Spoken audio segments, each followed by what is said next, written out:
Sa ilalim ng malamig na liwanag ng buwan, ang bayan ng Hapitan ay tila nagkukubli ng mga lihim sa bawat sulok nito. Ang mga lumang bahay na yari sa kahoy ay may mga dingding na nababalutan ng lumot at nagkukwento ng mga alaala ng nakaraan. Mga alaala na mas madalas ay nakakatakot kesa kaakit-akit. Ang mga kalsadang walang ilaw na tahimik at hindi matao ay tila may mga matang nakamasid, nagmamasid sa mga dumaraan. Ang amoy ng lupa at kahoy ay sinamahan ng mabangong halimuyak ng mga bulaklak na lumalabas sa likod ng mga nakasaradong pinto. Ngunit sa kabila ng magagandang tanawin ay naroon ang mga aninong nagkukubli na lumalabas tuwing sasapit ang madilim na gabi. Si Pablo ay isang masipag na asawa na kilala sa kanyang pagiging responsable at mabuting tao. Araw-araw ay maaga siyang bumabangon upang asikasuhin ang kanyang asawang si Maribel na 2 buwan ng buntis bago siya magtrabaho sa koprahan sa bukid. Samantala, bagamat 2 buwan nang nagdadalang tao si Maribel, ay magaan pa rin ang kanyang katawan para tulungan ang asawa niya, lalo na sa mga gawaing bahay at ang pag-aasikaso dito pagkatapos ng mabigat na trabaho sa koprahan buong maghapon. Oh mahal, hindi ka pa yata tapos mag-almusal. Aalis ka na kaagad? Oo mahal, kailangan kong pumunta sa koprahan na mas maaga ngayon eh. Ang dami kasing kailangan gawin. Ayos naman ako mahal, nakapagkape na ako. Ikaw, mag-almusal ka na maayos ha? Kailangan mo yan. Kailangan yun ng baby natin. Oo naman mahal, huwag ka mag-alala. Teka, dahil hindi mo tinapos ang pagkain mo, baunin mo na lang to. Sige, dadaling ko na yung 2 suman. Pero yung 2, iiwanan ko na dito sa'yo para may pangmerienda ka mamaya kapag nagutom ka. 2 lang ang babaunin mo? Sigurado ka? Baka mabitin ka niyan. Hindi, ayos na to. Ano naman ang tingin mo sa akin? Matakaw? Hindi, iniisip ko lang kasi mapapagod ka. Sobra kayang bigat ng trabaho sa koprahan. Mahal, huwag mo akong intindihin, okay? Ayos na to sa akin. Oh, siya, sige na. Lalakad na ako't baka tanghaliin pa ako sa daan. Sige mahal, mag-iingat ka ha. Sasabihin ko na lang kay Kuya Allen na sumunod sa'yo doon mamaya pagkagising niya. Matapos ang malambing nilang pagpapaalaman, ay tuluyan ng lumabas ng pinto si Pablo para magtungo sa bukid kung saan nagtatrabaho siya sa koprahan na pagmamay-ari ng kanilang kapitbahay na si Mang Poldo na isang albularyo. Sa tuwing umaalis siya ng bahay at nagpupunta sa koprahan ay tanging si Allen na kuya ni Maribel lamang ang kasama ng babae na naiiwan sa bahay. Ito rin ang nagsisilbing katuwang nila sa mga gawain sa bahay at sa bukid. Bagamat hindi na nakapag-asawa ang kuya niya, masaya naman ito at kontento na sila na lang ang kasama sa buhay. Oh kuya, gising ka na pala. Mag-almusal ka na muna. Salamat. Naku, tinanghali na yata ako ng gising ah. Nakakahiya kay Pablo. Teka, nasa koprahan na ba siya? Hindi pa naman masyadong tanghali, kuya. Ayos lang yan. Napuyat ka din kasi kagabi sa pagbabayo ng pinipig. At nando na si Pablo. Ganun ba? O siya, sige. Magkakape na lang muna ako tapos susunod na ako sa kanya dun. Maraming gagawin ngayon sa bukid kaya kailangan may katuwang dun ang asawa mo. Teka kuya, kumain ka muna. Hindi na nga kumain si Pablo kanina bago umalis tapos ikaw hindi ka rin kakain. Ay, sige na nga. Nagugutom na rin naman ako eh. Ikaw, kumain ka na ba? Baka para sa itong pagkain na to, ha? Kumain na ako, kuya, kaya wag mo akong intindihin. Sige na, banatan mo na yan. Mabilis na kumain si Allen na tila naghahabol sa oras. Dangan kasi ay iniisip niya na walang katuwang sa koprahan ang bayaw niya, kaya kailangan niya itong samahan doon. Ganon ang nagiging araw-araw na takbo ng kanilang pamumuhay. Bagamat salat sa ibang pangangailangan, kontento naman sila sa kung anong meron at kung ano ang nasa kanila. Kinahapunan, magkasabay na dumating sina Pablo at ang bayaw niyang si Allen. Bakas sa mga mukha nila ang matinding pagod sa buong maghapon na trabaho sa koprahan. Naiintindihan ni Maribel ang pagod na naranasan ng dalawang lalaki sapagkat ang koprahan din ang naging kabuhayan ng kanilang pamilya noong nabubuhay pa ang kanilang mga magulang.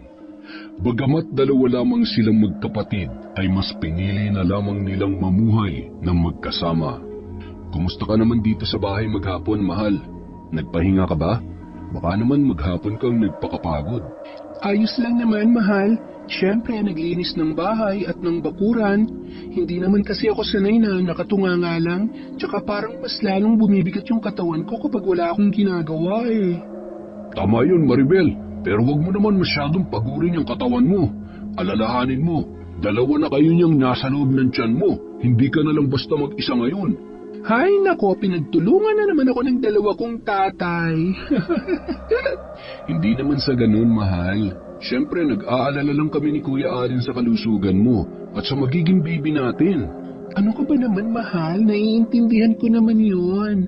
Kaya huwag kayo mag-alala kasi iniingatan ko ang sarili ko at si baby. Mabuti naman kung ganun, mahal.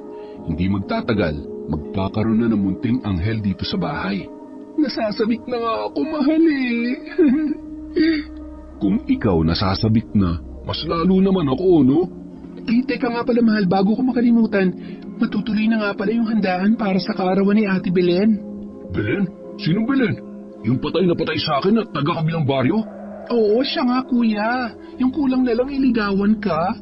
Ikaw naman kasi, bakit ayaw mo doon? Choosy ka pa masyado. Ay nako, yung mukhang butanding na yun, di bali na lang no, mamamatay na lang akong binata. Yan si Kuya Allen, may paninindigan. Pero siguro kung nagkataon na sexy at maganda yun si Ate Belen, papatusin mo yan kuya, di ba? Ayun, sigurado yun. Teka mahal, kailan daw ba yung handaan? Sa Biyernes daw. Ipasusundo niya naman daw ako dito sa kakilala niyang may tricycle. Tapos, ihati din ako pa uwi pagkatapos ng kainan. Gusto sana kitang samahan, mahal, kaya lang may trabaho pa kami sa bukid eh. Pero kung gusto mo, isama mo si Kuya Allen. Ano ka ba naman, mahal? Huwag niyo akong intindihin. Ayos lang ako. 2 buwan pa lang naman tong tiyan ko, kaya kayang-kaya ko pa. Sigurado ka ha? Iniisip ko lang kasi para sana may mag-aalalay sa'yo. Sa paglalakad, sa pagsakay sa tricycle. Baka kasi matapilok ka o madulas ka. Ikaw talaga, mahal, kung ano-anong iniisip mo. Kayang-kaya ko pa talaga, huwag ka mag-alala. Mukha namang kayang-kaya pa nga niya, bayaw. Hayaan mo na lang muna para matagtag at nang hindi manasin. Ganun ba? O di sige. Basta mahal ha, huwag ka magpapagabi doon. Alalahanin mo, dala-dala mo ang baby natin. Magdala ka na lang ng bawang at asin, Maribel. Ilagay mo sa maliit na plastic tapos isiksik mo sa bulsa mo. Matunog ang usap-usapan na maraming aswang dyan sa baryo nila Belen. Sige kuya, magdadala na lang ako. Tsaka maalala ko nga pala, nabanggit din sa akin ni Mang Pablo na maganda raw na magdala ka rin ng kalamansi. Tapos patakan mo muna ng kalamansi yung pagkain bago mo kainin. Ha? Bakit naman kailangan pa yun, mahal? Anong mangyayari kapag pinatakan mo ng kalamansi yung pagkain? Narinig ko na rin yan. Ang sabi kapag pinatakan o kinatasan mo ng kalamansi yung pagkain, tapos bumula o kaya nag-ibang itsura, ibig sabihin pagkain daw yun ng mga aswang at wag na wag mo yung kakainin. Huwag niyo akong alalahanin, mahal, kuya. Wala naman masyadong bisita si Ate Belen doon kundi mga kamag-anak lang niya at saka mga kakilala. Pero syempre mahal, mag-ingat ka pa rin para sigurado. Hindi naman natin kakilala mga kamag-anakan ni Ate Belen. Oo na po, sige, huwag kayong mag-alala. Dadalhin ko lahat ng ipinadadala nyo at tatandaan ko ang lahat ng mga sinabi nyo. Dadagdagan ko pa ng sibuyas at ng paminta. Ayos na ba yon? Toyo tsuka na lang, adobo na. Maganda na yung nakakasiguro tayo, mahal. Matapos ang mga paalala at tagubilin sa kanya ng kanyang kuya at asawa, nagsikainan na sila ng hapunan at saka naghanda na para matulog. Naging normal lang naman ang buhay nila sa araw-araw hanggang sumapit ang Biyernes at pagpunta ni Maribel sa kaarawan ng kanyang kaibigan na si Belen. O mahal, aalis na kami ni Kuya ha. Maraming nyug na naghihintay sa amin para ikopra. Mag-iingat ka mamaya sa pag-alis mo. Huwag mong kalimutan yung mga kailangan mong dalhin ha. Sige mahal, huwag ka mag-alala. Mag-iingat ako. Kayo din ni Kuya, mag-ingat kayo ha. Sige na, baka abutin pa kayo ng tanghali sa daan. Nang makaalis na ang kanyang kuya at asawa, ay nagsimula na siyang maglinis ng bahay. Tinapos na rin niya ang iba pang gawain para pag-alis niya mamaya ay wala na siyang iisipin na trabaho habang nasa handaan siya. Si Belen ay matalik niyang kaibigan. Bagamat mas may edad ito sa kanya ay kasundo nila ito sapagkat kwela ito at palabiro. Palibhasa ay wala pa rin yung asawa gaya ng kanyang Kuya Allen. Nang matapos siya sa kanyang mga gawaing bahay, agad na ring naghanda si Maribel para sa kanyang pag-alis. Hindi nagtagal, nakita niya na ang kanyang sarili na bumibiyahe sakay ng tricycle na sumundo sa kanya galing sa baryo nila Belen. Ngunit sa kasamaang palad, dahil sa pagiging abala niya sa paghahanda kanina at paglilinis ng bahay, nawala sa isip niya ang ipinapadala sa kanya ng kapatid at ng kanyang asawa, gaya ng bawang, asin at kalamansi.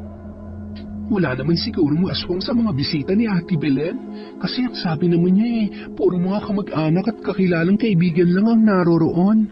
Yun na lamang ang kanyang naging palusot para sa sarili. Halos isang oras ang tinahak nila bago marating ang mismong bahay ng kaibigan. Pagbaba pa lamang niya sa tricycle ay agad na siyang sinalubong nito ng nakangiti at tuwang-tuwa. Maribel! Buti naman nakarating ka! Kumusta ka na? Ako eto, palapad ng palapad! Ayos lang naman ako. Eto, 2 buwan ng buntis. Si Pablo kasi hindi ako tinigilan hanggang hindi ako lumulobo Lukarit ka talaga. O siya, maupo ka muna dyan, ha? Ihanda ko lang yung mga pagkain. Ay, teka, ako lang ba ang bisita mo? Meron pa. Darating yung mga kamag-anak ko, tsaka mga kaibigan kong iba. Tapos yung ilan sa mga kapitbahay. Yun lang. Iginala ni Maribel ang paningin sa paligid ng bahay kung saan siya nakaupo. Ang hagdanan ay sa labas lang ng bahay nila Belen, ngunit nasa loob yon ng bakuran. Nang mapabaling siya sa mga kabahayan sa di kalayuan, nakita niya ang mga tao doon na nakatitig sa kanya, ngunit walang reaksyon ang muka ng mga yun. Sinubukan pa niyang ngumiti sa isang ali na matamang nakatitig sa kanya, ngunit hindi ito tumugon ng kahit kaunting ngiti man lamang. Hoy, ano na nangyari sa iyo dyan? Nakikinig ka pa ba sa mga sinasabi ko, ha? Ha? Pasensya na. Ano ulit yung sinabi mo? Hay nako, Maribel Beltran, lumilipad na naman yung utak mo. Pasensya na. Tinitingnan ko kasi sila Yung mga tao din sa labas kanina. Ha? Tao? Sinong tao? Wala pa naman mga tao Maya-maya pa ang dating ng mga bisita ko. Sila yung mga nakatayo doon. Natigilan si Maribel sa pagsasalita nang bumaling siyang muli sa kinaroroonan ng mga taong nakatitig sa kanya kanina. Wala na ang mga yun doon. Umihip ang malamig na hangin at ramdam na ramdam ni Maribel ang kakaibang dampi noon sa kanyang katawan. Oh, nariyan na pala mga bisita ko. Mamaya, ipapakilala kita sa kanila. Halika kayo, tuloy lang. May mga upuan pa dito sa loob. Pasok lang kayo. Hindi nagtagal, unti-unti nang dumarami ang mga bisita ni Belen. Ngunit kahit isa sa mga yun ay di kilala ni Maribel. Nanahimik na lamang muna siya habang nakikiramdam. O siya, sige na, kumuha na kayo ng mga plato dito, ha? Tapos, kanya-kanyang sandok na lamang tayo. Agad namang nagsitayuan ang mga bisita nang marinig ang sinabing yon ni Belen. Nag-uunahan pa silang pumila na parabang mga batang sabik na sabik sa pagkain. Ikaw din, Maribel, pumila ka na doon. Kanya-kanya namang sandok yan, kaya ikaw na ang bahala, ha? Ikaw, hindi ka pa ba sasabay sa amin? Tara na, para naman may kasama akong kumuha ng pagkain. O sige, mauna ka na dun sa lamesa ng pagkain. Susunod na ako sa'yo. Kakausapin ko lang yung tumatawag sa akin na kapitbahay, ha? Matapos yun, umalis na sa harapan niya si Belen at nakita niya na may kinausap itong kapitbahay na babae. Nang makita ni Maribel na kaunti na lang ang nasa lamesa ng pagkain at iilan na lang ang kumukuha noon, ay tumayo na siya para pumwesto sa pinakahuli ng pila. Bago ka lang dito, Ineng. Ngayon lang yata kita nakita. Buntis ka ba? Ho? Paano niyo po nalaman? Tsaka, hindi po talaga ako taga dito. Kayo po ba? Kapitbahay ako ni Belen. Taga doon ako sa pinakadulong bahay. Yung may nakataling aso sa labas. Ganun po ba? Sige po, Lola, kain na po tayo. Kayo na po ang kasunod sa pila. Mauna ka na, Iha. Hindi pa naman talaga ako nagugutom. Gusto ko lang ang amoy ng dugo. Ho? Ano pong ibig niyong sabihin na amoy ng dugo? Ay, wala yun, Iha. Huwag mo nang masyadong isipin pa yon. Akin na yung plato mo. Ipagsasandok na lang kita at alam kong hindi mo abot ang ibang pagkain. Sige po, Lola. Maraming salamat po, ha. Tara po, sabayan niyo na po akong kumain. Sige na, kumain ka na, bawal sa buntis ang magutom. Ako nga pala si Mila. Maribel po. Ako po si Maribel. Matapos siyang pagsandukan ng matandang babae, bumalik na siya sa kanyang upuan at nagsimula na siyang kumain. At dahil nga hindi pa naman siya masyadong gutom, ay pansit, puto at dinuguan lang ang kinuha niya. Ang dinuguan yun ang sinandok ng matanda para sa kanya. Habang kumakain, nagpalinga-linga pa siya at hinahanap ng mga mata niya si Belen. At bigla yung lumabas galing sa loob ng bahay. Naku, pasensya ka na, ha? Ang dami kong ginagawa sa loob, eh. Inaayos ko yung mga pagkain na ilalabas kapag kinulang itong nakahain na. Okay lang, ano ka ba, ate? Alam ko naman na ikaw ang punong abala dito, kaya huwag ka mag-alala. Ay, teka, bakit nga pala hindi mo kasama ang asawa mo at si Allen? Sayang, nagpaganda pa naman ako para sa kanya. May mga trabaho kasi sila sa bukid ngayon. Biyernes pa lang kasi. Si Allen, bakit hindi siya sumama? Pakisabi sa kanya na mimiss ko na siya. Ay, nako, mukhang malabong sumama yun, ate. Kulang na lang asawahin nun yung bukid at yung mga nyug, eh. Baka mo hindi na siya bumabata. Pati tuloy ako tumatandang dalaga na kakahintay sa kanya. Sira ka talaga, ate. Pero may tanong ako, kilala mo ba yung matandang yon?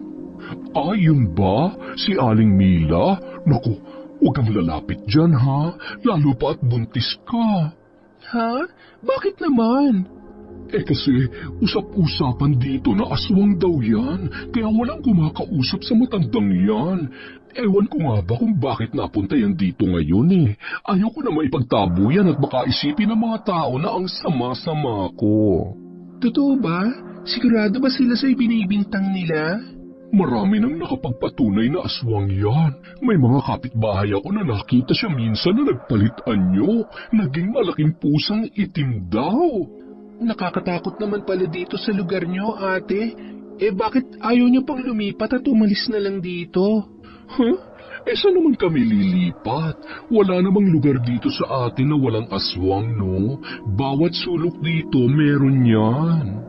Mabuti na lang pala hindi ako dito nakatira kasi kung nagkataon, delikado ang pagbubuntis ko. Hay nako, pero wag ka pa rin magpakakampante. Ang aswang, kapag gusto niyang makapangaswang, malakas ang pang-amoy niyan lalo na sa mga buntis na kagaya mo. Huwag naman sana, Diyos ko. Unang anak pa lang namin to ni Pablo.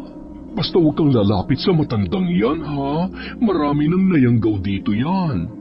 Yanggaw? Ano yon? Ngayon ko lang yata narinig yung salitang yan.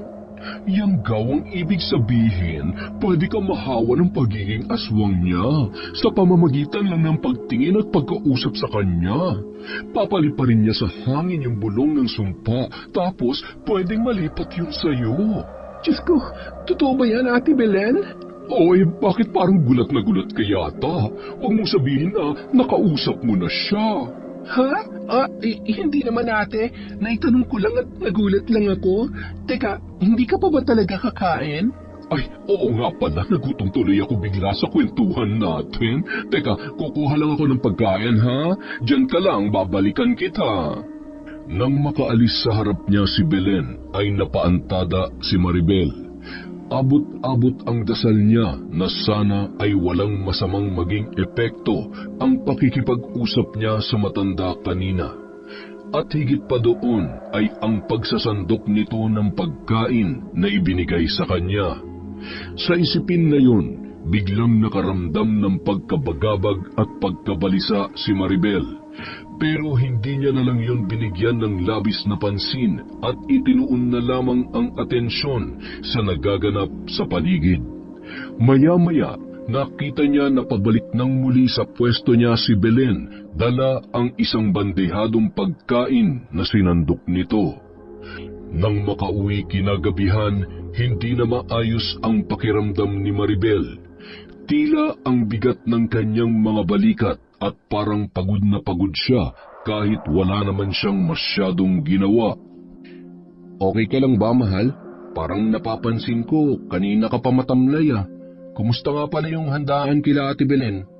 Ayos lang naman, mahal. Simpleng handaan lang naman yon. Konting kwentuhan, tapos kainan, ganun. Ganun ba? Bakit parang matamlay ka? Masama bang pakiramdam mo? Hindi ko nga alam, mahal eh. Pag uwi ko kanina mula kila Ate Belen, ganito na yung pakiramdam ko. Baka napagod ka lang, mahal. Mabuti pa, magpahinga ka na. Hayaan mo, hindi na muna ako pupunta sa bukid bukas para maalagaan at mabantayan kita dito. Ano ka ba, mahal? Ayos lang ako. Kapag hindi ka nagpunta doon bukas, tatambak na naman yung mga gawain mo sa susunod na araw. Nandun naman si Kuya Allen. Tsaka wala naman masyadong gawain sa bukid bukas. Wala pang lukad, kaya kahit siya na lang munang nandun. Sige na, mahal. Gusto ko nang matulog. Parang pagod na pagod ako eh. At nakatulog na nga si Maribel matapos niyang sabihin yon. Nagtataka man si Pablo sa inaasal ng kanyang asawa ay binaliwala na lamang niya yon sapagkat inisip niya na baka dulot lamang yun ng pagbubuntis ni Maribel. Hating gabi na nang si Maribel ay magising, tila ang init ng kanyang pakiramdam at uhaw na uhaw.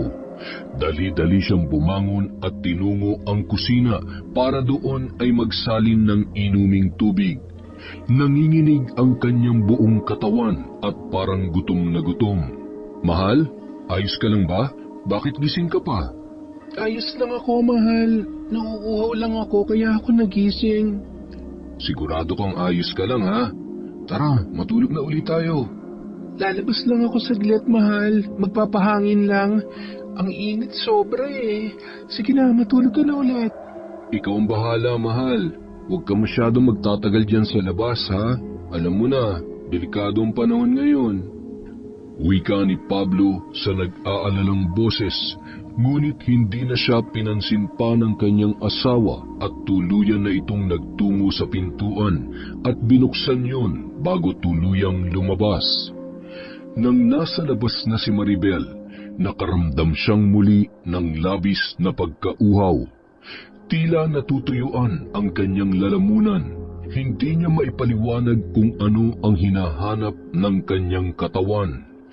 Dahil nga sa nararamdamang pagkauhaw, muli siyang bumalik sa loob at uminom ng isang basong tubig.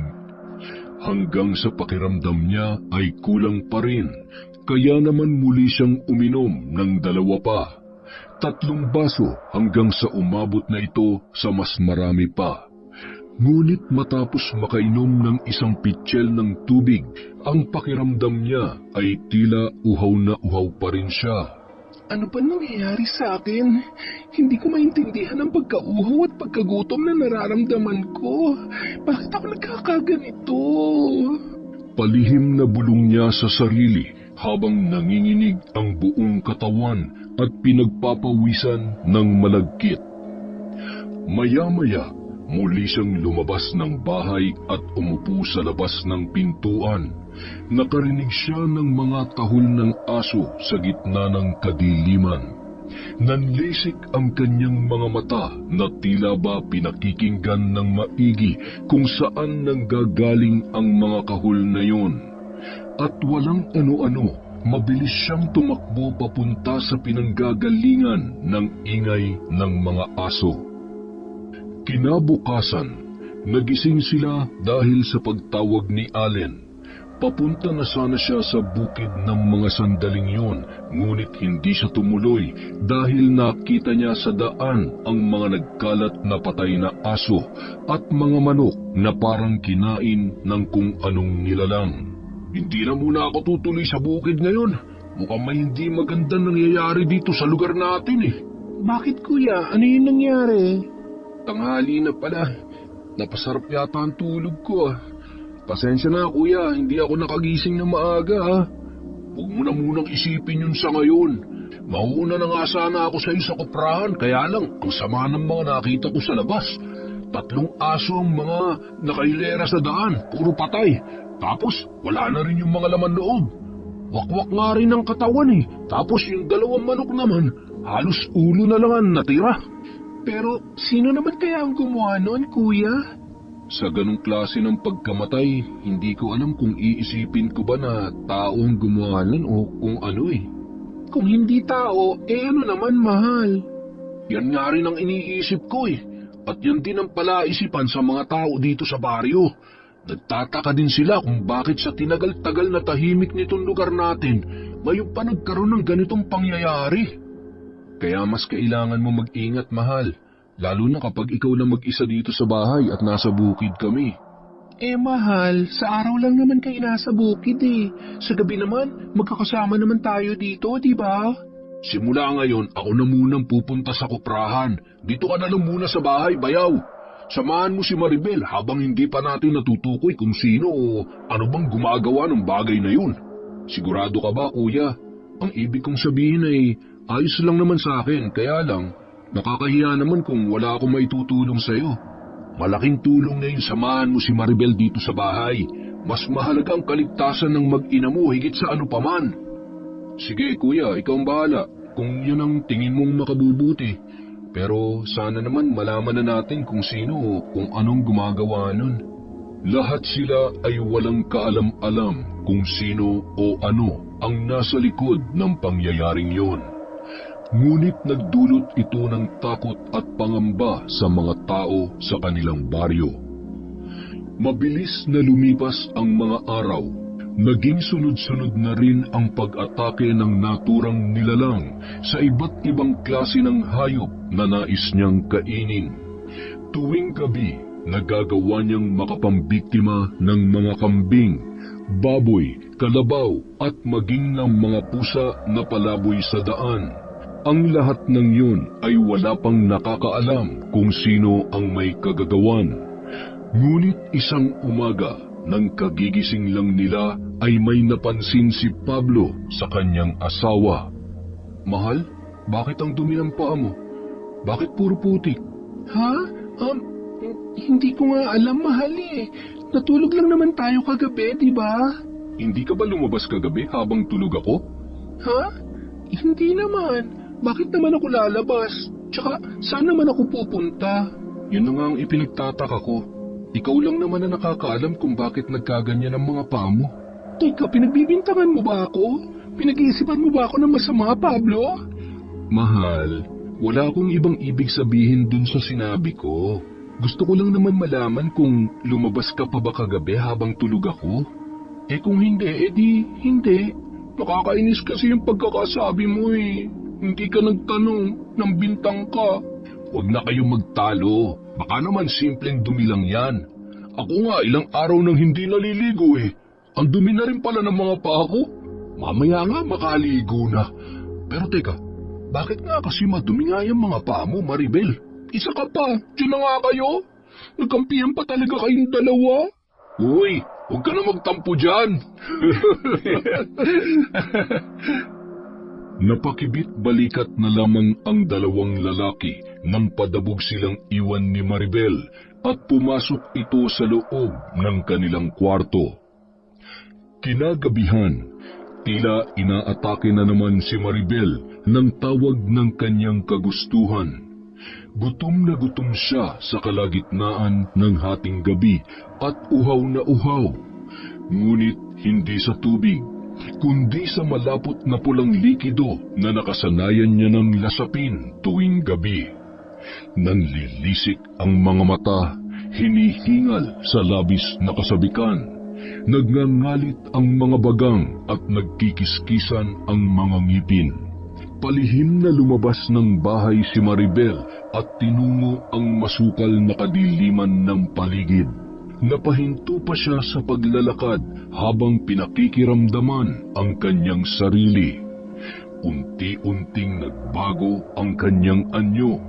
Umusli ang matutulis niyang mga kuko at lumabas ang mga pangil kasabay ng pagtulo ng malagkit at napakalapot niyang laway. Kumulubot ang kanyang muka at nagmistula siyang mabangis na aso. Sa pagiging ganap na aswang niyang itsura ay lingid sa kanyang kaalaman na may isang paris ng mga mata ang gulat na nakasaksi sa kanya. Kinaumagahan. Mahal, meron sana akong gustong itanong sa'yo, pero gusto ko maging tapat ka sa akin, ha? Kung tungkol na naman yan sa pagdududa at pag-iisip mo sa akin ang hindi maganda, mas mabuti pang huwag mo na lang ituloy, Pablo. Gusto ko lang malaman ang totoo. Huwag kang mag-alala. Kahit ano man ang isagot mo, tatanggapin ko. Ang gusto ko lang, maging totoo ka sa sagot mo. Ano ba kasi yung gusto mong itanong? May kailangan ba akong malaman? May dapat ka bang sabihin sa akin? Ano na naman ba to, Pablo? Hindi ka na ba mauubusan ng pagdududa sa akin? Hindi ako nagdududa, mahal. Kaya nga magtatanong ako sa iyo dahil gusto ko sa iyo mismo manggaling ang sagot. Diretsuhin mo na nga lang ako. Ano ba yon? Sabihin mo sa akin ang totoo, Maribel. Aswang ka ba? Biglang natahimik at natigagal si Maribel sa kanyang pagkakatayo at napanganga siya sa pagkakagulat. Kitang-kita din ni Pablo kung paano namutla ang kanyang asawa. Napalunok pa siya bago magsalita. Ano bang pinagsasasabi mo, Pablo? Palagi mo na lang ba akong pagbibintangan? Huwag ka na magmaang-maangan pa, Maribel. Kitang-kita ko kung paano nagbago ang anyo mo kagabi sa kadiliman. Kaya aminin mo na ang totoo. Natahimik si Maribel at napayuko habang humihikbi bago nagsalita. Kung sasabihin ko ba sa'yo na oo, na aswang ako, mamahalin mo pa rin ba ako? Tatanggapin mo pa rin ba ako, Pablo? Pero paano? Bakit nangyari yan? Kailan pa? Litong-lito at sunod-sunod na tanong ni Pablo sa kanyang asawa. Nung araw na dumalo ako sa kaarawan ni Ate Belen, may nakilala akong isang matandang babae na Mila daw ang pangalan. Sige, magkwento ka pa. Makikinig ako. Nung kakain na kami, siya nagsandok ng pagkain ko.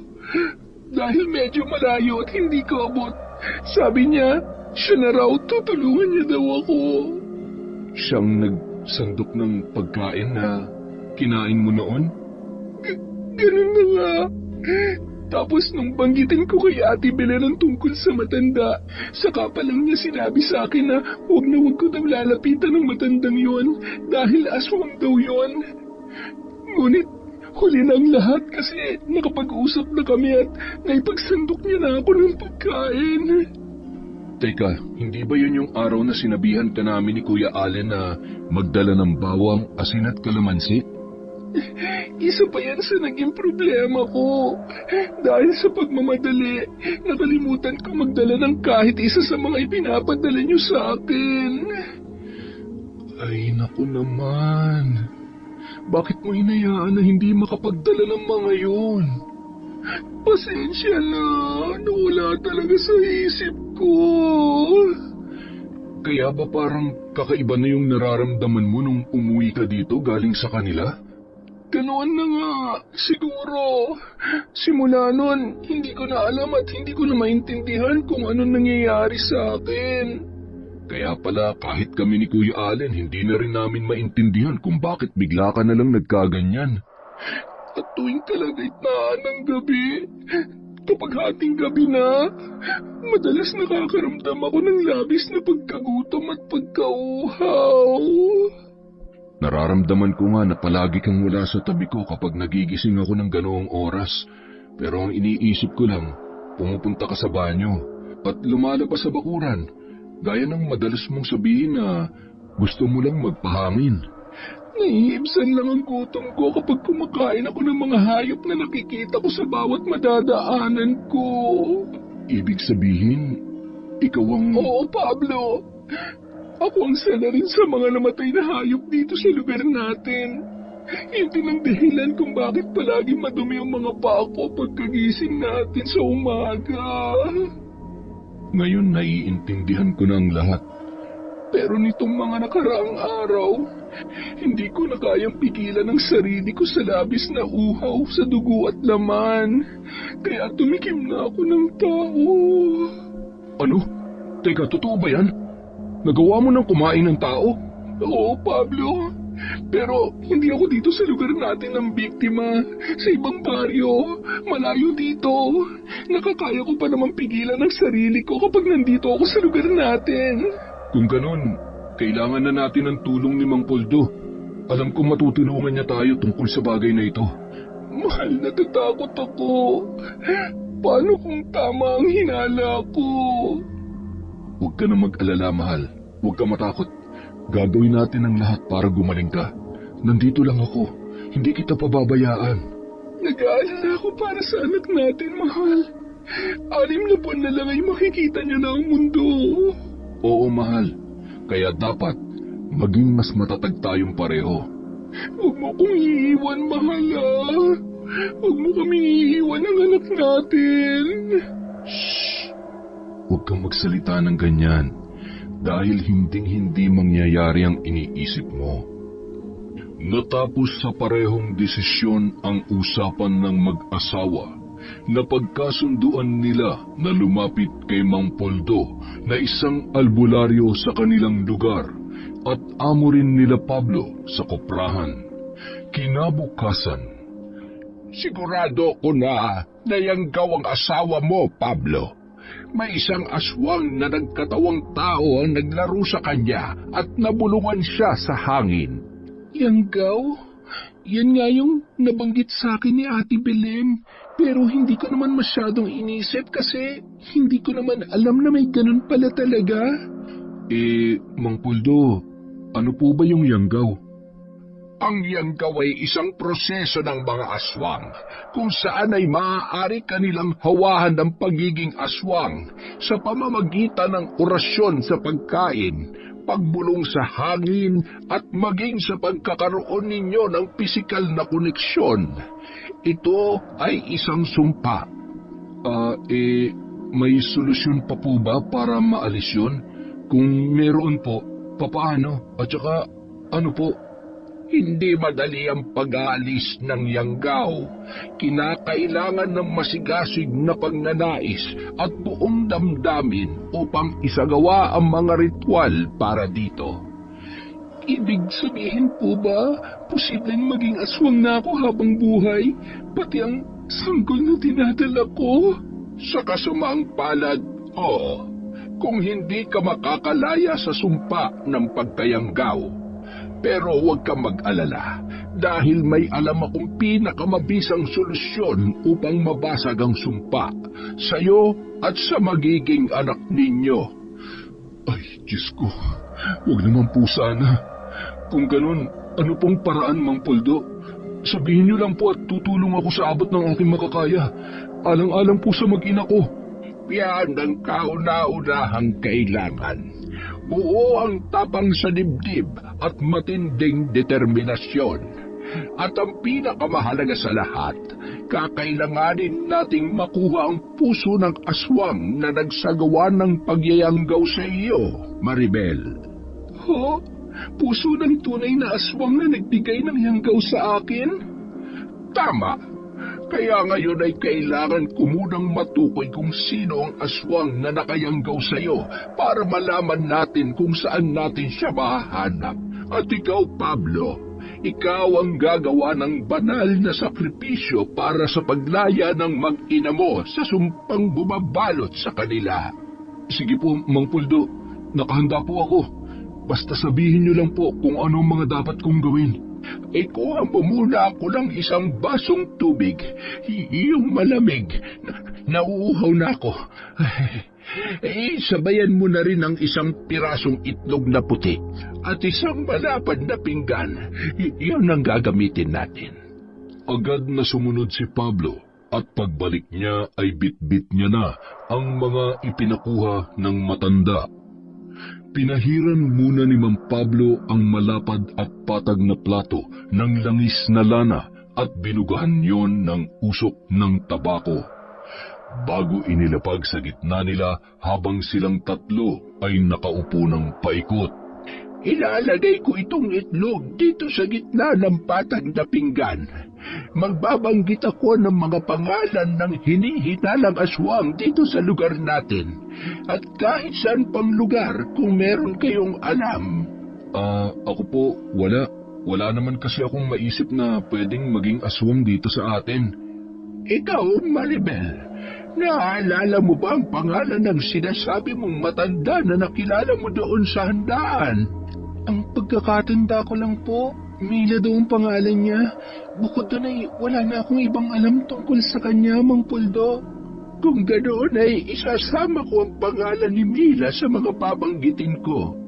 Kapag tumayo ang itlog na ito dito sa pinggan, matapos kong bigkasin ang kanyang pangalan, ibig sabihin, siya nga ang aswang na nangyanggaw sa iyo. Wala yung kaduda-duda. At nagsimula na nga magbanggit ng mga pangalan si Mang Puldo. Marami siyang tinukoy na pangalan. May babae, lalaki, mag-asawa at kung sino-sino pa. Ngunit nang mabigkas ng labi niya ang pangalang Mila ay himalang kaagad na gumalaw at tumayo ang itlog sa mismong kinalalagyan noon na kung tutuusin ay imposibleng magawa ng mga ordinaryong tao lamang. Piladong itong Mila nga na ito nagbitaw ng sumpa para sa iyo, iha. Ngayon ay alam na natin na siya nga talaga. Kinakailangan puntahan siya sa lugar at ipagtanong kung saan ang kanyang tirahan. Ako at ikaw lamang ang tanging gagawa noon, Pablo. Sige po, Mang Puldo. Pagkatapos po, ano po ang kasunod nating gagawin? Sa gayon, ang kasunod na kailangan nating gawin ay alamin muna ang bahay ng aswang, sapagkat sa muli mong pagbabalik doon ay ang mismong araw ng pagsilang ni Maribel sa dinadala niyang sanggol. Sige po, Mang Puldo. Nauunawaan ko po ang lahat. Bukas na umaga tayo lalakad. Pupuntahan natin si Belen at ipagtatanong natin sa kanya kung saan ang bahay ng Mila na yun. Sige po, maaga akong maghahanda bukas at pupunta na lang ako sa inyo. Huwag ka na mag-abala pa. Ako na lang ang bahalang bumalik sa iyo dito bukas. Maraming salamat po, Mang Puldo. Kailangan maturuan ng leksyon ng lintik na aswang na yan. May palagay ako na hindi talaga siya purong taga-bungro. Naghahasik lamang yan ang lagim doon. Ang malas niya lang dahil sa akin siya natapat. Siguro naman madali na lang ipagtanong kung nasa ng bahay ni Ate Belen doon. Di ba, mahal? Kilalang kilala siya doon. Basta pag-apak niyo sa lugar nila, ipagtanong niyo lang siya. Doon na kayo mismo sa bahay niya ihahatid. Saglit na umusal ng orasyon si Mang Puldo at itinapat ang bibig sa bunbunan ni Maribel na tila ba bumubulong. at may itinusok-tusok sa bawat parte ng kanyang katawan na tila tusok ng maliliit na palitong matutulis at tsaka may kinuha sa kanyang bag na kulay pula. Palagi mong isuot itong medalyon ng San Benito nang sa ganun ay hindi ka malapitan ng masasabang elemento at aswang. Saglit pa muling dinasalan ni Mang Puldo ng banal na orasyon ang medalyon na yun bago tuluyang isinuot sa leeg ni Maribel. Maraming salamat po, Mang Puldo. Okay siya, tutuloy na ako ha. Paano, Pablo? Dadaanan kita dito bukas sa ganap na 8:08 ng umaga. Makakaasa po kayo na nakahanda na ako sa oras na yan bukas ng umaga, Mang Puldo. Matapos yun ay nagpaalam na ang matanda para umuwi na at babalik na lamang kinabukasan. Samantala, naging maayos naman ang tulog ni Maribel ng gabing yon. Hindi niya naranasan ang kagaya ng mga nararanasan niya ng nagdaang mga gabi dahil sa bisa ng orasyon at ritual na isinagawa sa kanya ni Mang Puldo. Kinabukasan, eksaktong 8:08 ng umaga nang dumating sa bahay nila si Mang Puldo. Magandang umaga po, Mang Puldo. Kumusta po kayo? Ayos lang naman ako, Allen. Magkokopra ka ba ngayon? Ay, hindi po muna siguro. Walang makakasama dito si Maribel, gawa ng aalis po pala kayo ni Pablo. Mabuti pa nga, samahan mo na muna dito si Maribel. Magandang umaga po, Mang Puldo. Aalis na po ba tayo? Kung handa ka na ano pang iniintay natin? Mag-iingat po kayo, Mang Puldo. Mahal, mag-iingat kayo, ha? Huwag ka mag-alala, mahal. Para sa inyo ni Baby, mag-iingat kami ni Mang Puldo. Kuya, ikaw na munang bahala dito ha. Babalik din kami kaagad. Wala kang dapat ipag-alala, Pablo. Alam kong mahalaga din yung kailangan yung gawin. Mag-iingat po kayo, Mang Puldo. Matapos ang mahabang paalaman sa isa't isa, tumuloy na sina Mang Puldo at Pablo para magtungo sa Baryo Bungro kung saan naroon ang aswang na kanilang pakay. Magandang araw po, Ate Belen. Uy, Pablo, ikaw pala. Napabisita ka yata. Sinong kasama mo? Mabuti at nakita niyo agad itong bahay ko. Oo. Ipinagtanong-tanong lang namin. Sandali lang naman kami dito. Meron lang kaming sadya. Siya nga pala si Mang Pablo, ang amo namin sa kuparahan. Magandang araw po. Anong sadya niyo dito? Hindi na kami magpapaligoy-ligoy pa, iha. Alam mo ba kung nasaan ang bahay ni nung may pangalang Mila? Mila? Wala naman po akong kilalang Mila dito, maliban dun sa Mila na hinihinalang aswang sa lugar na ito. Imposible naman na siya yung hinahanap nyo, hindi ba? Ang totoo niyan, Ate Belen, siya nga talagang hinahanap namin. Seryoso ba? Bakit? Alam niyo ba na aswang yan? Naku, baka gawin kayong tanghalian noon. Gagawin ko muna siyang bopis bago niya pa kami magawang tanghalian. Nakakatakot naman pala kayo, Lolo. O sige, kung gusto niyo talaga siyang puntahan, ituturo ko sa inyo kung saan. At itinuro nga ni Belen sa kanila ang bahay ng aswang na nagngangalang Mila. Nang marating nila ang lugar ay may kakaiba ng naramdaman si Mang Puldo, malayo pa man sila sa eksaktong pinagkakatayuan ng bahay noon. Sa labas ng bahay, may nakita silang aso na kulay itim at tahimik itong nakatali lamang na tila walang imik. Pinakiramdaman ni Mang Puldo ang paligid bago nagsalita. Nakikita mo ba ang asong itim na yan? Oo naman po, pero bakit ganyan? Hindi yata nakakakita at nakakaamoy, ni hindi man lang tayo tinatahulan Hindi talaga asong nakikita mo, Pablo. Yan ay sigbin. Alaga at tagasunod ng aswang. Bulag yan sa araw at walang pandama. Ha? Paano niyo po nalaman na hindi yan tunay na aso? Sa pagkakakita ko po, aso naman talaga. Gusto mo talagang malaman? Halika't tumingin ka dito. Dinukot ni Mang Poldo ang maliit na salamin mula sa kanyang bulsa at itinapat yun sa tila aso na nakatali at ipinasilip niya yun kay Pablo. Laking gulat ni Pablo nang makita niya mula sa refleksyon ng salamin ang tunay na itsura ng sinasabi niyang aso. Mataas ang nasa bandang likuran ng mga paa nito at tila nakatiklop na mga kamay naman ang nasa harapan, kaya nagmistula itong nakatuwad. Nakita din niya ang matatalas na pangil noon at ang nakakakilabot na muka na pinaghalong daga at asong kulubot. Ganyan pala talagang itsura ng sigbin, Mang Poldo. Nakakatakot pala ang mukha niyan.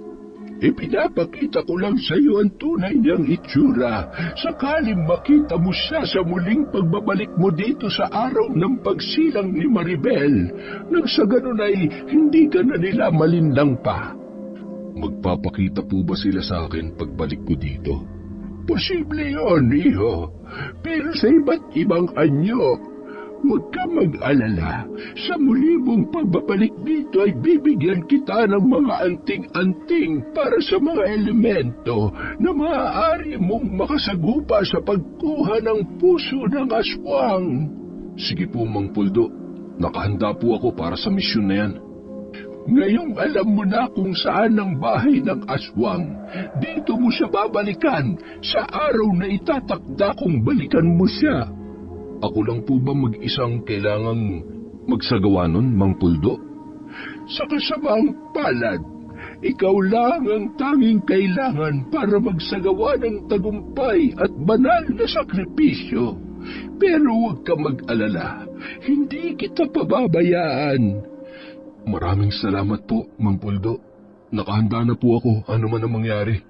At gagawin ko ito hindi para patunayan na kaya ko, kundi para sa kaligtasan ng mag-ina ko at para maputol ng sumpa. Pinahahaga mo ako ng labis, iho. O siya, sige. Sa ngayon ay kailangan na muna natin umuwi.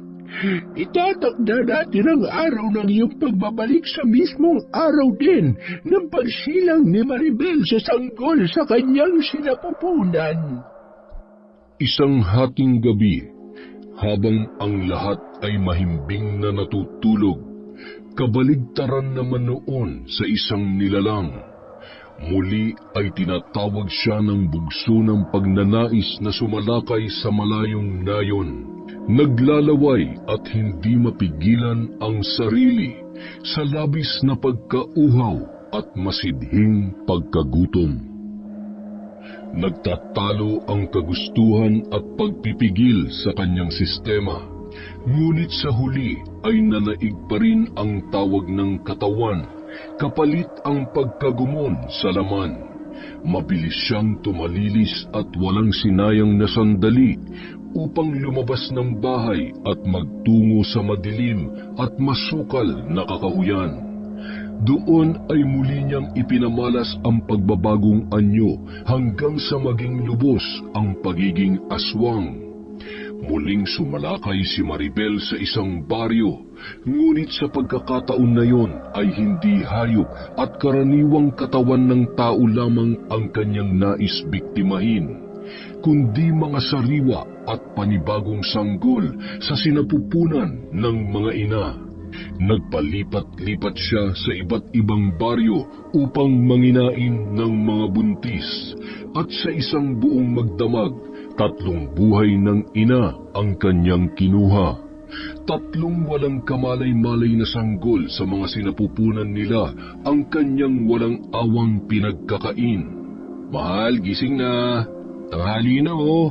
Aalis na kami ni Kuya Allen at pupunta na kami sa bukid. Mukhang pinuyat mo yata si Maribel kagabi, bayaw ah. Ayan oh, tanghali na, bagsak na bagsak pa. Gusto niya yata ng kambal eh. Ewan ko nga ba dito, kuya. Ang aga-aga naman namin natulog kagabi pero parang puyat na puyat pa rin to. Ganyan talaga ang mga buntis, matako sa tulog. Lalo pat 7 buwan na yan ipinagbubuntis niya.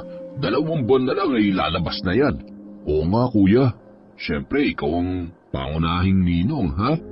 Aba, oo naman. Magagalit ako sa inyo kapag kinalimutan niyo akong kunin na ninong ng pamangkin ko. Walang ganong kuya, ikaw pa ba makakalimutan namin? Teka, mukhang tulog pa rin to ah. Eh, sige na, hayaan mo na muna matulog yan. Sa ngayon, ako na lang munang pupunta sa bukid. Sumunod ka na lang mamaya kapag nagising na si Maribel. Huwag mo na lang siyang iwanan ng tulog ha, tsaka nag-iisa dito sa bahay. Sige kuya, huwag ka mag-alala. Pagkagising niya, susunod ako agad sa'yo sa kuprahan. Walang problema, bayaw. Paano? Lalakad na ako ha? Baka naghihintay na dun si Mang Puldo eh. Mag-ingat ka kuya. Salamat sa lagi mong pag-intindi sa amin ni Maribel.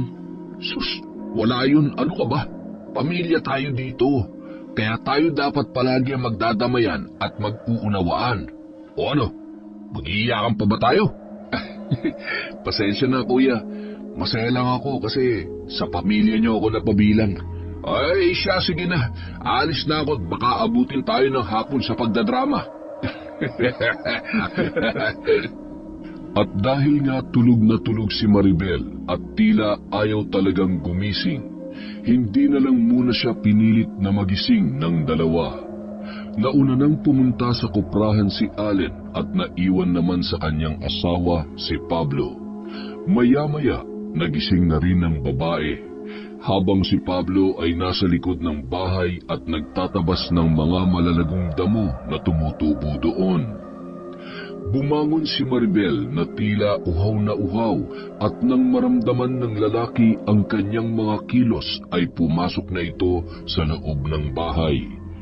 Oh, mahal, gising ka na pala. Mukhang napuyat ka yata. Nakatulog ka ba kagabi? Tsaka, bakit pala iba na yata yung suot mong damit? Pasensya na mahal ha, ang lalim pala ng tulog ko.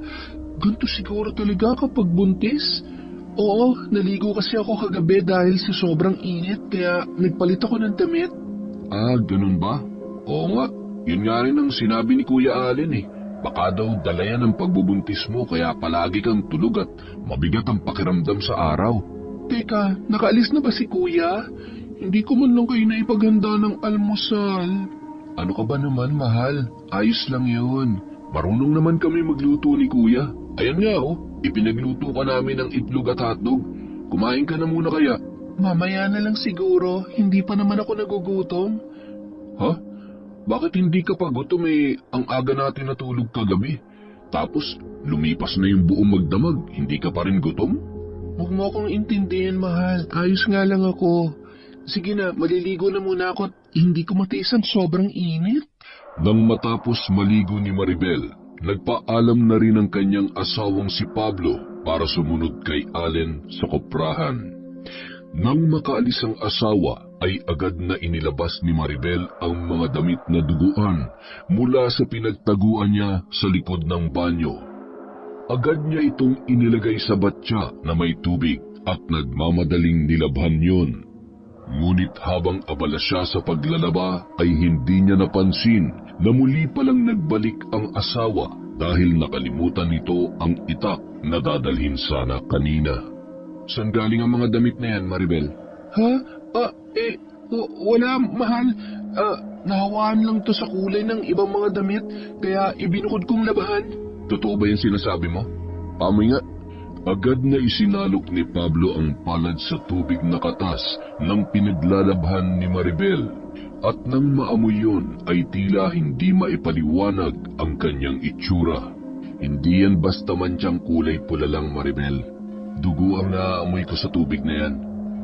Aminin mo nga sa akin, nang biktima ka na naman ba kagabi kaya puyat na puyat ka, ha? Oo, lumabas ako kagabi. Ginawa ko ulit yung hindi ko gustong gawin. Hindi ko mapigilan ang sarili ko, Pablo. Dapat ginising mo ako para natulungan kita. At anong gagawin mo?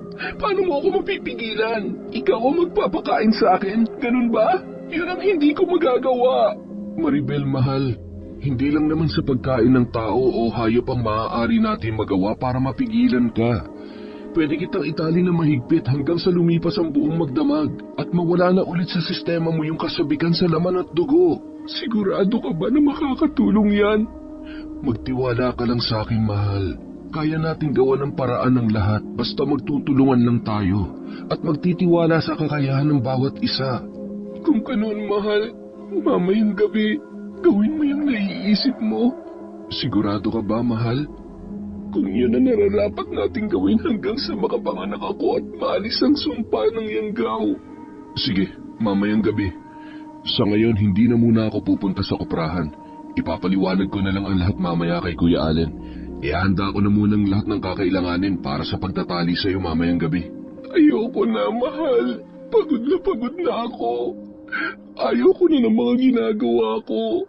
Pero sa tuwing sasapit ang hating gabi, tila sinusunog ang katawan ko kapag hindi ko yan nagagawa. Naiintindihan kita, mahal. At alam ko na hindi ka naman talaga masama, na napipilitan ka lang gawin yan. Nagkataon lang na naging biktima ka. Mahal, nakikiusap ako sa'yo. Huwag kang mapagod na unawain at intindihin ako, kahit hanggang sa may silang ko ang anak natin.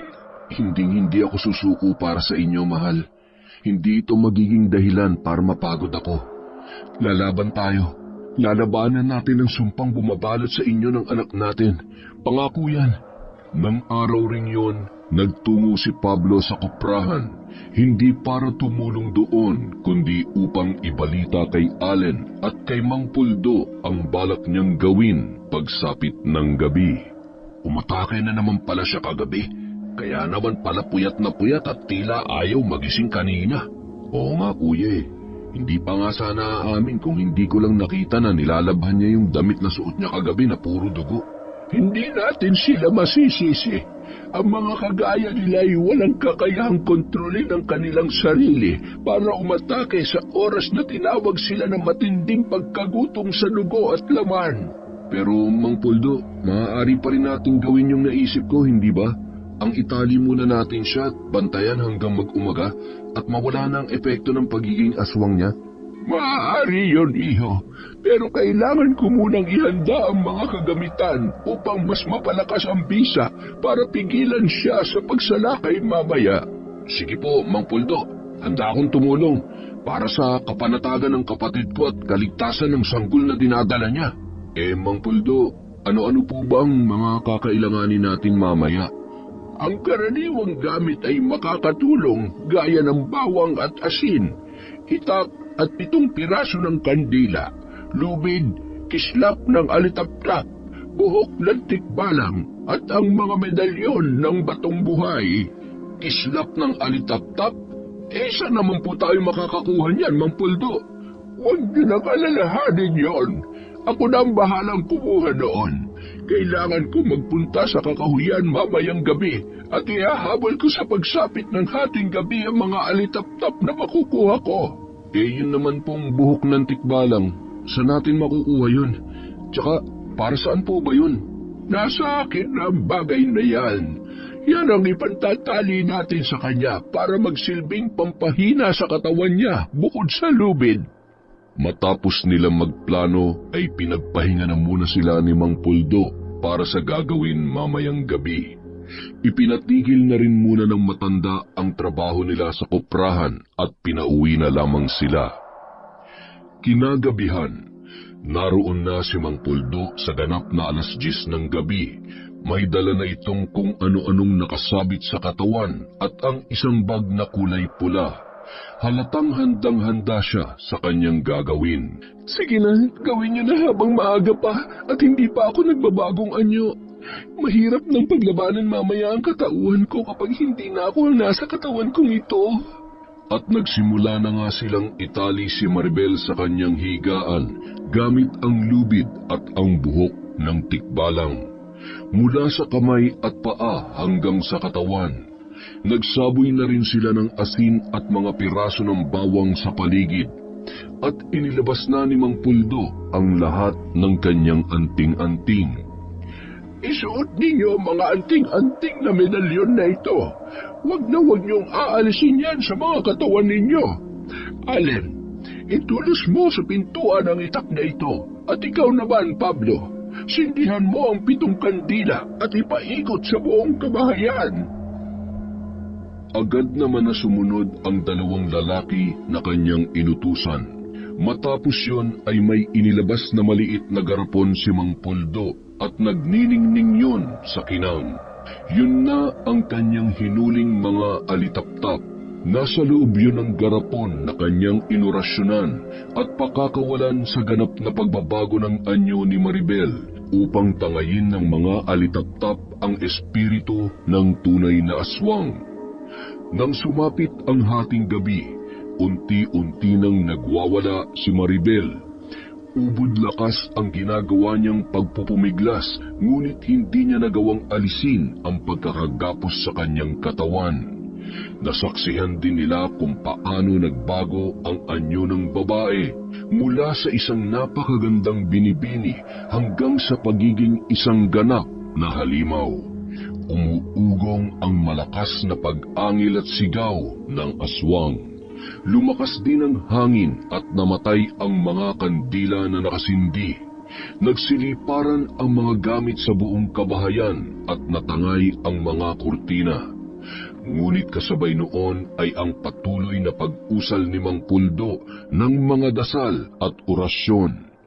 Mas lalong nagwawala ang aswang na parabang gutom na gutom at tumutulo na ang masaganang laway sa kanyang bibig. Hanggang sa maya-maya, pinakawalan na ni Mang Puldo ang mga alitaptap na nasa loob ng garapon at kasabay ng malakas na pagsigaw ni Maribel ay ang paglabas ng itim na usok sa kanyang katawan at ang pagkawala ng kanyang malay. Mang Puldo, nagawa po ba natin? Tapos na po ba? Wala ng pagiging aswang sa pagkatao niya, pero hindi pa rin tayo dapat magpakakampante. Kailangang hintayin natin ang unang pagtilaok ng manok bago natin siya pakawalan. Sa mga oras na ito'y maaari pa siyang balikan ng pagiging aswang hanggat hindi pa sumisikat ang araw. Nakita ninyo, hindi pa rin nagbabalik ang anyo niya sa pagiging tao. Ibig sabihin, naghihina lamang siya. Kung ganon, maaari pa rin po siyang sumalakay? Ganoon na nga. Kaya kailangan natin siyang bantayan ngayon buong magdamag. Nang matapos ang ritual ay tila nagbalik na sa normal ang lahat. Ilang oras pa ang lumipas nang marinig nila na tumilaok na ang mga manok. Hudyat na tapos na ang pagiging aswang ni Maribel sa gabing yon. Ngunit kailangan pa rin nilang alisin at putulin ang sumpa ng pagkayanggaw upang ang sanggol na nasa kanyang sinapupunan ay hindi tuluyang maging aswang. Unti-unti, nagbalik na sa tunay niyang anyo si Maribel, kasabay noon ay ang pagiging normal ng kanyang ulirat. Wala siyang kaalam-alam sa mga nangyari maliban sa pinakahuling naaalala niya na pinayagan niyang itali siya at gamitan ng ritual. Dumating na ang takdang araw ng pagsilang ni Maribel sa sanggol. Naroroon si Mang Puldo. Nakahanda na si Pablo para sa isang napakalaking gampanin at layunin. Yon ay ang makuha ang puso ng aswang na si Aling Mila. Ihanda mo ang iyong sarili, Pablo. Kailangan madala mo sa akin ang puso ng aswang bago sumapit ang hating gabi. Ang mga aswang ay nakatakdang manganak sa ganap na 12:00 ng gabi, kaya kinakailangan maagapan natin ang paglabas ng sanggol kay Maribel, kasabay sa pagbabago ng kanyang anyo bilang aswang. Dahil kapag hindi natin naialay sa asawa mo ang puso ng aswang, ang anak ninyo ang nanaisin niyang kainin at hindi na siya mababalik pa sa pagiging normal na tao. Makakaasa po kayo, Mang Puldo. Bago mag 12:00 ng hating gabi, darating ako dala ang puso ng tunay na aswang. Kung kailangan ng tulong ni Pablo, nakahanda din po ako, Mang Puldo. Dito ka lamang sa amin ni Maribel, Allen. Kakailanganin kita para sa pagtatali na gagawin natin kay Maribel. Walang problema, Mang Puldo. Nandito lang po ako. Dalhin mo ito, Pablo. Ito ang sibat na gawa sa itim na kahoy at pinatakan ng dugo ng itim na manok. Maaari mong gamitin yan kapag may umatake sa iyong aswang at nag-anyong hayop. Makakatulong din itong bakal na singsing. Isuot mo rin yan. Yan ang magbibigay ng hudyat sa iyo para malaman na may aswang sa paligid mo. Dalhin mo rin itong abo mula sa sinunog na kahoy ng kamagong. Isaboy mo yan sakaling salakayin ka ng sigbin na ipinakita ko sa iyo na nagpunta tayo doon. Dalhin mo rin itong buntot pagi. Ito ang pinakamagiging pananggalang mo para sa lahat ng uri ng masasamang elemento. Sa dami po nito, Mang Puldo, natitiyak ko na magtatagumpay ako sa misyon ko. Hindi pa kumpleto ang mga yan. Sakaling salubungin ka ng pugot. Ang pugot nga pala ay isa sa mga alaga ng aswang. Ginagamit nila ito para manindak at manakot. Ngunit ito ang pangontra laban sa kanila. Dalhin mo itong isang dakot na buhangin mula sa abandonadong sementeryo at itong palito ng posporo. Kapag inatake ka ng ulong pugot, magsindi ka ng 7 palito ng posporo upang layuan kanya ng kusa. Ngunit kung hindi pa rin umubra, lapitan mo siya ng buong tapang at isaboy sa kanya ang buhangin na ito. Paano po kung unahan niya akong lapitan? Hindi nakakakita at nakakaamoy ang mga pugot sapagkat wala silang ulo. Ang layunin lang nila ay para manakot upang paghinaan ng loob ang sino mang makakakita sa kanila. Sige po, Mang Puldo. Handang-handa na po akong lumaban at kunin ang puso ng aswang na yan.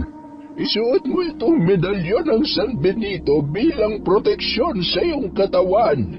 Ito naman ang pilak na punyal na kailangan mong gamitin para wasakin ang dibdib ng aswang at kunin ang kanyang puso. At ang pinakamahalaga sa lahat, Pablo, dalhin mo itong banal na garapon na puno ng orasyon. Diyan mo ilalagay ang puso ng aswang matapos mo yung makuha. Tandaan mo, maaari kang magkaroon ng kalaban bago mo maiuwi ang puso niya. Ngunit manatili kang maging matatag at determinado. Baliwala ang mga anting-anting na yan kung punong-puno ng pangamba ang iyong puso.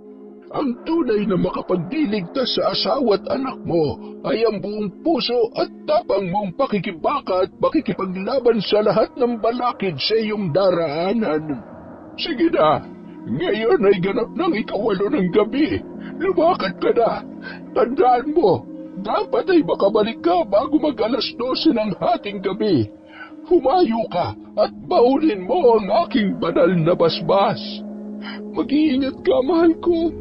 Mamayang gabi ay magkikita na kayo ng anak natin. Hihintayin ko ang pagbabalik mo. Pangako, mahal, babalik ako. At sa pagbabalik ko, dala ko na ang puso ng aswang na siyang makakatanggal sa sumpa ng pagyayanggaw niya sa iyo.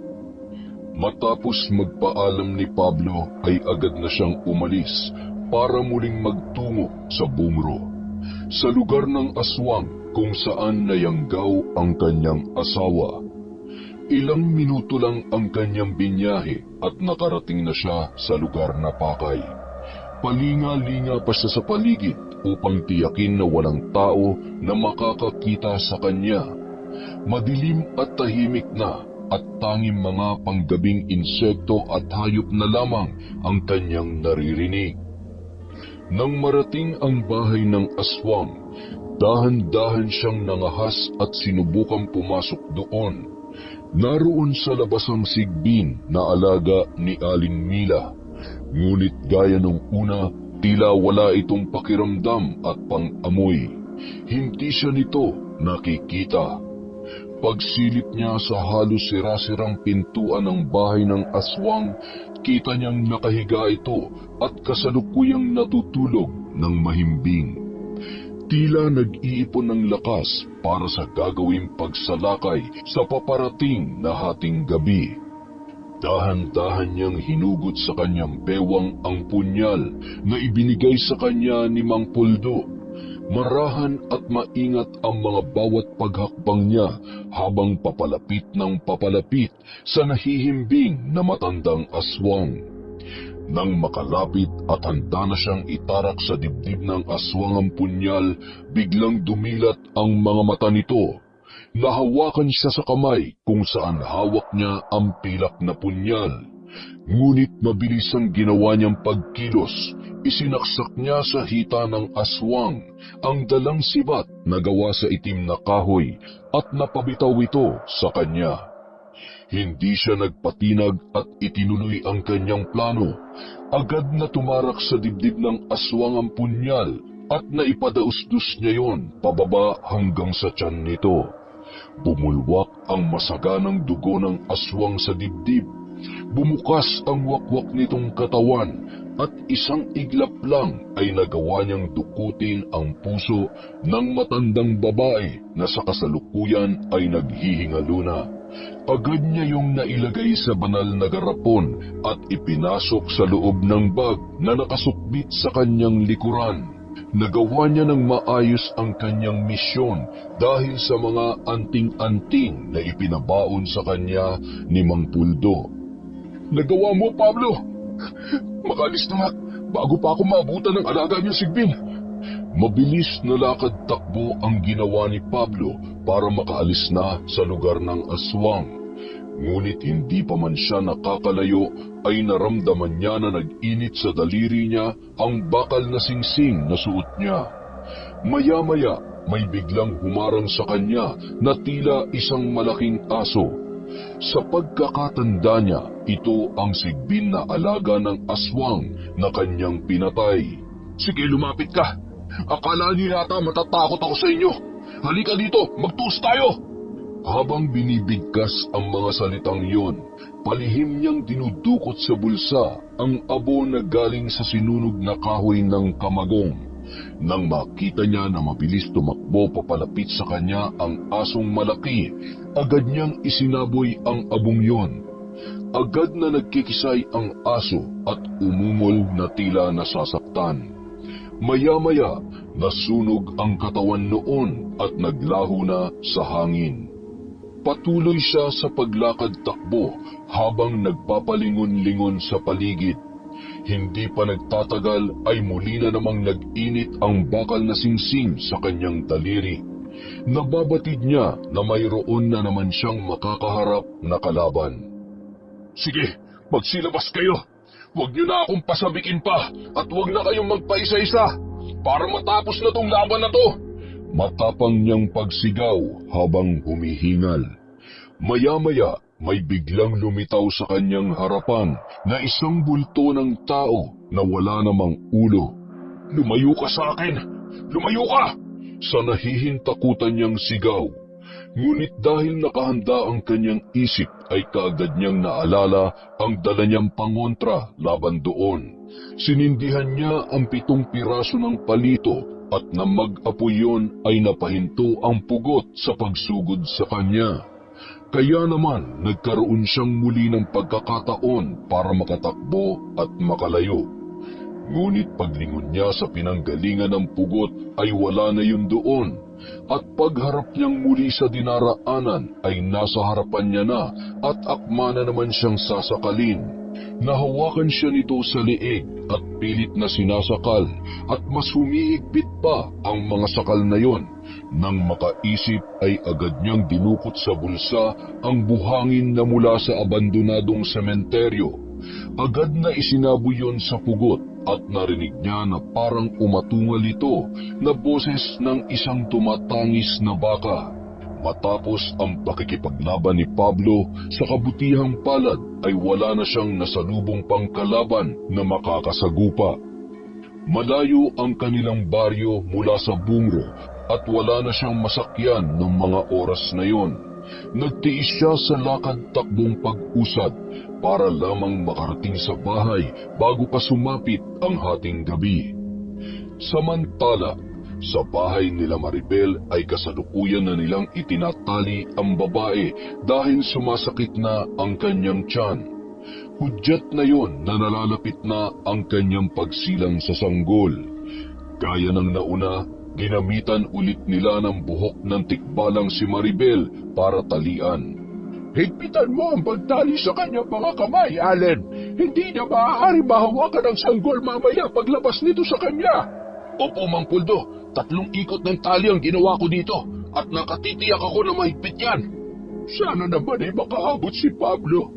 Isang oras na lamang at ganap na magsisilang si Maribel. Maya-maya, unti-unti nang nagpapalit ng anyo si Maribel. Nagngangalit ng muli ang mga ngipin at kanyang bagang. Nagkukuyom ang kanyang mga palat na tila gigil na makawala. Ngunit siya ay nanghihina dulot ng buhok ng tikbalang na nakatali sa kanya. Iabot mo sa akin ang bendita, Allen, at ang libretang itim na nariyan sa aking bag. Ibubuhos ko lang itong langis sa ulo niya at babasbasan siya bilang pagtanggap sa pagsilang. Kapwa sila nagulat nang muling umatungal ng malakas si Maribel sa anyong aswang nito. Nagwawala at nagpupumiglas na pilit kumakawala sa pagkakagapos. Galit na galit siya at palakas ng palakas ang bawat pagkilos. Samantala, isang kanto na lamang ang pagitan at malapit nang makarating si Pablo, kaya mas binilisan pa niya ang kanyang pagtakbo.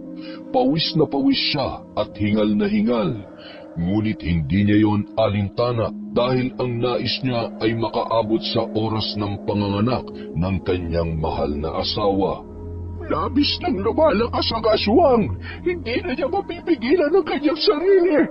Kailangan na natin ang puso ng aswang. Mang Puldo, lalabas na yata yung sanggol. Umiiri na si Maribel at parang hirap na siya. Nalalapit na, Maribel. Ilang minuto na lamang. Ngunit kailangan mo yung pigilan. Biglang sumulpot si Pablo sa pintuan na pagod at labis ang paghingal. Agad niyang kinuha sa bag na nakasukbit sa kanyang likuran ang garapon kung saan naroon ang puso ng aswang na kanyang pinatay at dali-dali yung iniabot kay Mang Puldo. Saglit pang dinasalan yun ng matanda bago kinuha mula sa loob ng garapon. Samantala, narinig na nila ang pag-iyak ng bata na kakaunti na lang ay lalabas na ang kabuuan kay Maribel. At dahil sa lakas ng babae ay kusang natanggal ang pagkakatali sa kanyang mga kamay. Akmang dadakutin niya na gamit ang kanyang matutulis na kuko ang sanggol. Nakalalabas pa lamang sa kanyang sinapupunan ay walang pangambang na isalpak ni Mang Puldo ang puso ng aswang sa kanyang bibig at tila gutom na sinagpang yon ni Maribel na noong mga sandaling yon ay nasa ilalim na ng pagiging aswang. Sarap na sarap niya yung nilantakan hanggang sa maubos at maging tinga na lamang sa kanyang mga pangil. Kailangan ng orasyon sa katauhan ni Maribel upang lubusang mahugasan ang sumpa at tuluyan ng mawala. Matapos ang halos 30 minuto na pag-uusal ni Mang Pablo ng mga orasyon, tila bumalik na sa normal ang lahat. Nagbalik na rin sa pagiging anyong tao si Maribel. Naging maaliwalas at tahimik na rin ang buong paligid. Tila musika naman sa kanilang pandinig ang iyak at palahaw ng sanggol na nasa kanilang harapan.